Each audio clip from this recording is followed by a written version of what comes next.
Bom, então, voltando aqui para a parte de estatística propriamente dita,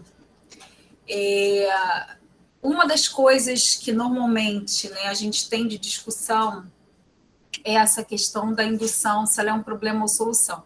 Gente, eu não quero que vocês fiquem decorando o que é indução, o que não é, o que é dedução e blá blá blá. Eu só quero que é só para a gente refletir, tá? Porque isso é um ponto que é bem debatido, tá? Então, indução é o processo de construir generalizações universais a partir de observações de casos específicos, casos particulares, né? E aí, essas generalizações têm muita crítica, né? Tem muita gente que critica, falar isso realmente funciona, né, para a ciência ou não. E aí, na verdade, a gente tem um pesquisador, né, enfim, que é chamado de Karl Popper, que é como se fosse o papa da estatística, né? É o papa dessa questão do delineamento amostral, enfim. Na verdade, ele foi um filósofo, né? Ele é austríaco, mas foi naturalizado britânico.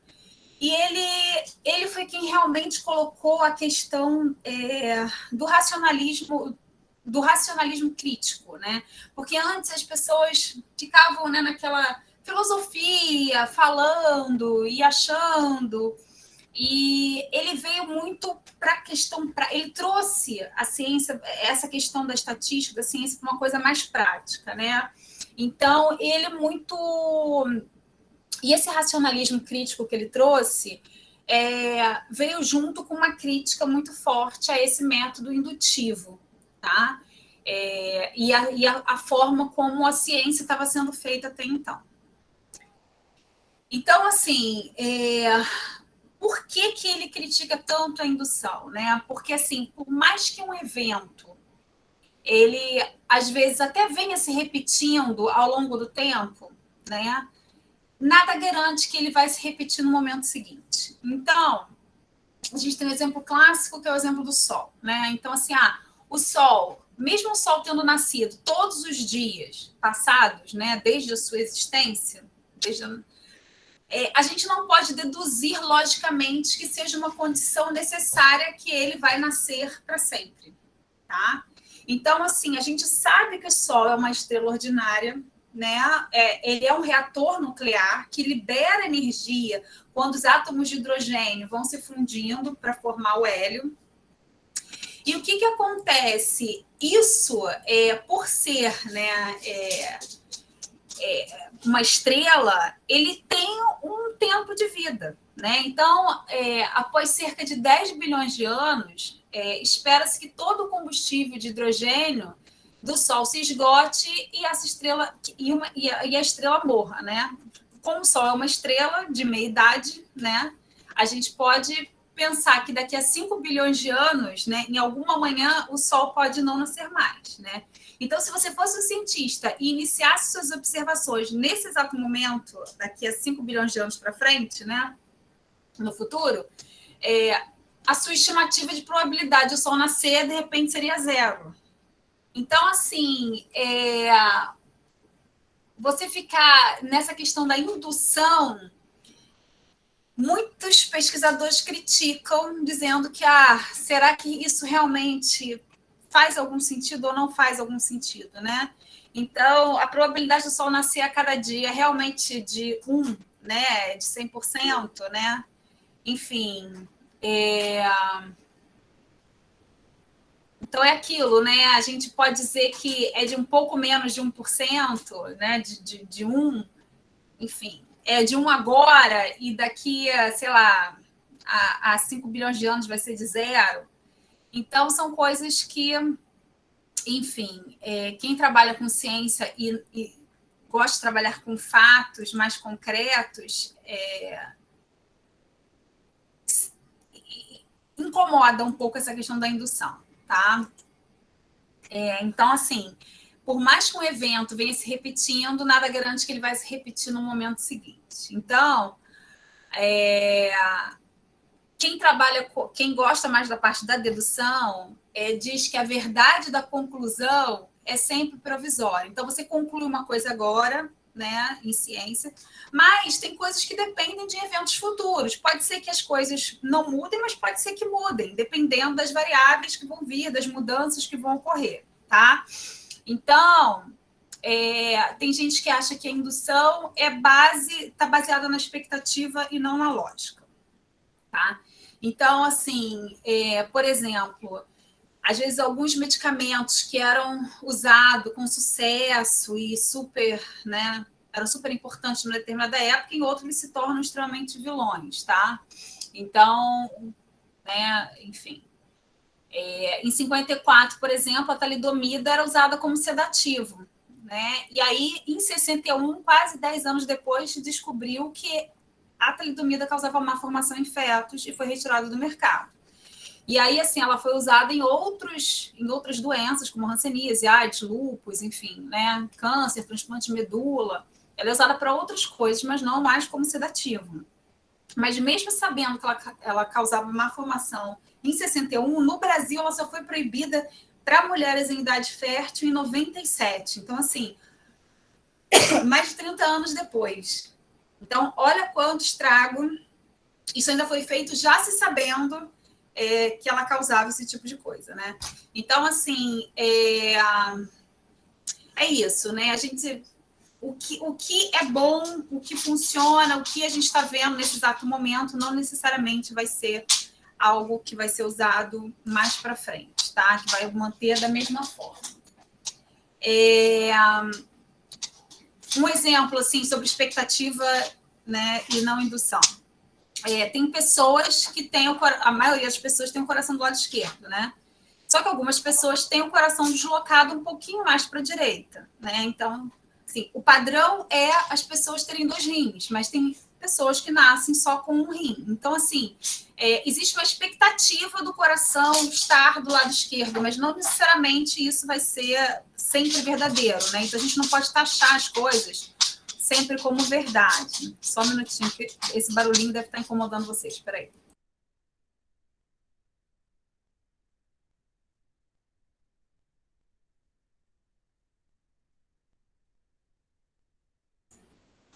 Então,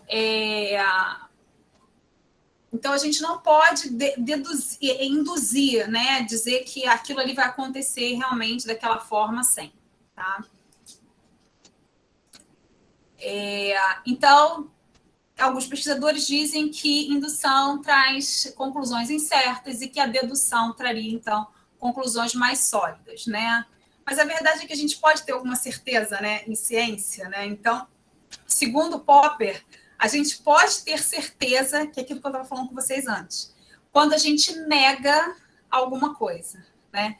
Então, quando a gente nega algo, é porque essa negação ela não vai depender de casos futuros, né? Então, se o evento negador já ocorreu e não depende de casos futuros, então, quando a gente nega, a gente pode estar provando alguma coisa, tá?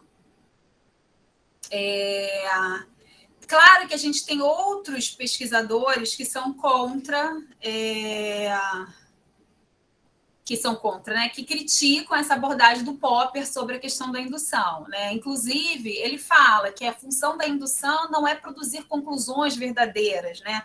A gente não está dizendo que com essas predições a gente está dizendo que aquilo ali vai sempre ocorrer daquela forma, mas na verdade que existem algumas predições que são mais fortes a partir daquilo que a gente escuta, a partir daquilo que a gente viu, a partir das nossas hipóteses, né, e dos dados que a gente tem disponível. E aí ele fala que se a corroboração de uma teoria por dados futuros se mantém por muito tempo, né, a gente acredita nela a ponto de considerá-la uma lei. Então, que sim, a indução ela pode ser importante para o futuro da ciência, tá?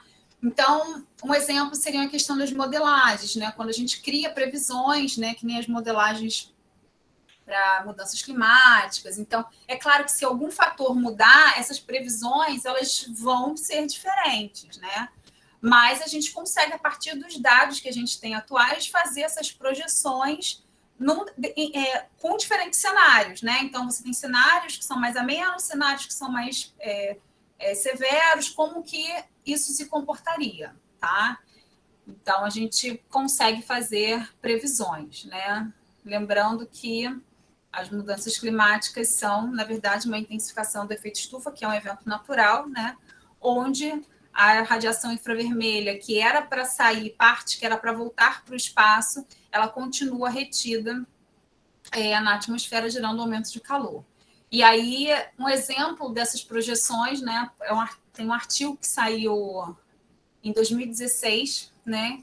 Para a região do Golfo da Pérsia, onde é uma projeção para seres humanos, onde eles estavam vendo que, num pior cenário, que atualmente, porque isso aqui foi em 2016, né, que atualmente já é o cenário real, não é o mais pior cenário, que em 2080, nessa região do Golfo da Pérsia, a gente vai ter temperaturas acima de 60, né? Tudo que está roxinho aqui é acima de 60, o que está em vermelho, laranja é acima de 50, o que está em amarelo é 40 e pouco, né? E verdinho vai diminuindo. Ou seja, as pessoas aqui vai estar tão quente, que elas não vão ser, se elas ficarem ao ar livre, né, no sol, enfim, elas não vão ser capazes de suar o suficiente para se resfriar. Então, vai precisar de resfriamento artificial, enfim, sair de um lugar e entrar em outro, entrar em carro com ar-condicionado, porque as pessoas não vão conseguir suportar o calor. Tá? Então, quando a gente está falando de ciência, né, embora os resultados, né, não produzam verdades absolutas, porque tudo pode mudar, a gente constrói um conhecimento que é fundamentado na experiência e na observação. Então, tem uma base empírica e essa observação ela é sustentada com o que se tem no momento, né? Sem a pretensão de que isso vá se estender de forma imutável ao longo do tempo, porque a ciência não é imutável, tá? E aí, uma coisa que é muito importante a gente lembrar é que o nosso conhecimento, né, assim, nosso olhar, ele vai interferir na forma como a gente... Ele pode interferir na forma como a gente está realmente olhando para os nossos dados, tá? Então, se a gente olha esse cachorrinho, e eu pergunto, de repente, para vocês, por que esse cachorrinho está com essa carinha, né? E aí alguns vão responder, ele está rindo, ele está sorrindo, ele está feliz. Outros vão responder, ele está tossindo, entendeu? Então, assim, na verdade, cada um vai ter uma opinião diferente baseado nas suas experiências prévias sobre aquilo que você está observando, né? E isso acontece na ciência. Quando você está olhando para os seus dados, quando você está avaliando, né? Você tem as suas questões ali do que você acha, né, do seu conhecimento prévio, de como você vê o mundo. Isso tudo pode interferir na forma como você está analisando seus dados. Então, é importante que isso não aconteça, tá? Eu trouxe uma atividade aqui que eu queria que vocês tentassem fazer de forma assim, individual, como um exercício para a gente pensar sobre isso, tá? E depois eu queria que vocês me dissessem mais ou menos como vocês fariam. Então, eu vou explicar. É sobre leishmaniose. Eu trouxe um exemplo sobre leishmaniose. Então, o que são, para quem não lembra, né? As leishmanioses são doenças tropicais transmitidas pela picada de um mosquito, né? Um flebotomínio. São espécies sensíveis ao clima, né, afetadas por mudanças na precipitação, na temperatura e na umidade. E a gente tem a leishmaniose tegumentar, que está em expansão no Brasil, e, enfim, com transmissão associadas a impactos de origem antrópica. Então, assim, o aumento da transmissão está relacionado com essa questão do impacto, tá? E aí aqui é só para vocês terem uma ideia de como que a leishmaniose tegumentar está distribuída no mundo. Então, o Brasil, né, é um dos principais países, né? Outros lugares não tem, nesses em verdinho não tem casos nenhum. E aí, isso aqui é uma projeção do trabalho do Bruno Carvalho, né, foi o doutorado dele, onde esses pontinhos aqui é onde ocorre pontinho verde, tá? É onde tem a presença do transmissor, tá? E em vermelhinho é onde eles procuraram e não encontraram, tá? Então, são as ausências. Aqui, esse mapa mostra a adequabilidade desse vetor no nosso mapa, né? Na América do Sul. Então, onde está vermelho é que tem uma alta adequabilidade, ou seja, né, nessa região aqui da Amazônia, que é exatamente onde o bicho ocorre, né? Se a gente olhar aqui, onde tem a presença do bicho, é onde realmente tem adequabilidade ambiental para ele. Ok. E aí, o Bruno fez uma projeção, se o desmatamento continuar do jeito que está, se tiver um aumento de temperatura, como que vai ser em 2050. E aí o que ele viu foi que toda essa área vermelha aqui vai ser uma área de expansão da doença, né? Então, áreas onde antes não ocorria doença, inclusive aqui, né, no Sudeste, vai ficar favorável para ocorrer, tá? Porque vai aumentar a adequabilidade. Então, a leishmaniose é uma doença causada pelo parasita do gênero Leishmania, tem 2 tipos, tegumentar e cutânea, e a leishmaniose visceral ou calazar, né? A tegumentar ou cutânea caracteriza-se por feridas na pele, e a visceral é uma doença sistêmica que acomete vários órgãos internos, fígado, baço, enfim. Inclusive, ela é a segunda doença parasitária que mais mata no mundo, só perde para malária. E a gente tem pouquíssimos trabalhos ainda com leishmaniose, né? Então, a atividade que eu proponho para vocês é o seguinte, queria que vocês agora parassem um pouco para pensar. Se vocês, por acaso, fossem contratados para realizar um estudo sobre a leishmaniose no estado do Rio de Janeiro, tá? Eu queria que vocês fizessem uma lista dos objetivos, né? Colocassem quais seriam os objetivos de trabalho de vocês e que vocês tentassem descrever a metodologia que vocês usariam para conseguir pegar dados sobre leishmaniose no estado do Rio. Então, essa é a atividade. Eu vou dar... Repete novamente, Vandir. Repito. Então, vocês vão... Deixa eu até tirar aqui. Vocês vão... Imaginem que vocês foram contratados, são pesquisadores que foram contratados para fazer um estudo, aí o estudo pode ser o que vocês quiserem, sobre leishmaniose no estado do Rio de Janeiro, tá? E aí, então vocês vão fazer um trabalho, vocês que vão inventar esse trabalho, qual que vai ser, tá? O que eu quero? Quero que vocês decidam, né, façam uma lista dos objetivos, né? Não precisa botar muito, gente. 1, 2 objetivos, tá bom. Quais são os objetivos, as perguntas que vocês querem responder e como que vocês fariam para responder essas perguntas. Deu para entender?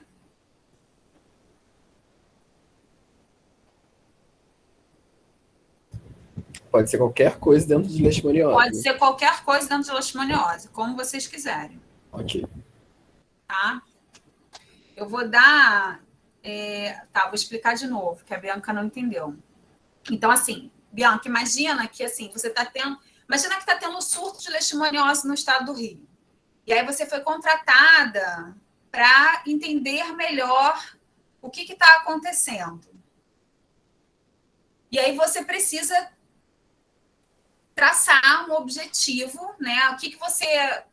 Né? Porque você não vai, imagina, você não vai conseguir estudar o estado inteiro, talvez, né? Talvez consiga, não sei, aí vai depender de vocês, né?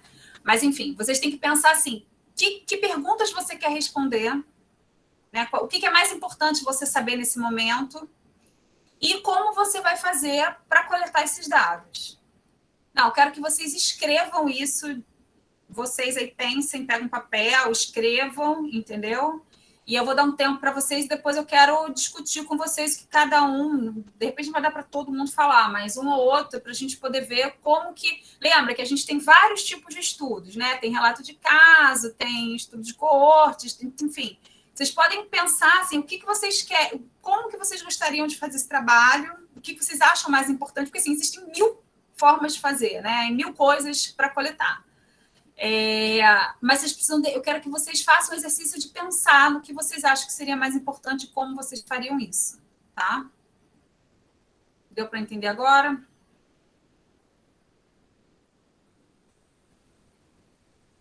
Não, ninguém falou nada, então acho que sim.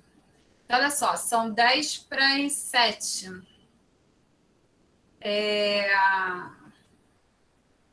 7h05, a gente... 15 minutinhos para vocês? 7h05, 7h10? Eu vou estar aqui, tá? E aí qualquer dúvida é só me chamar.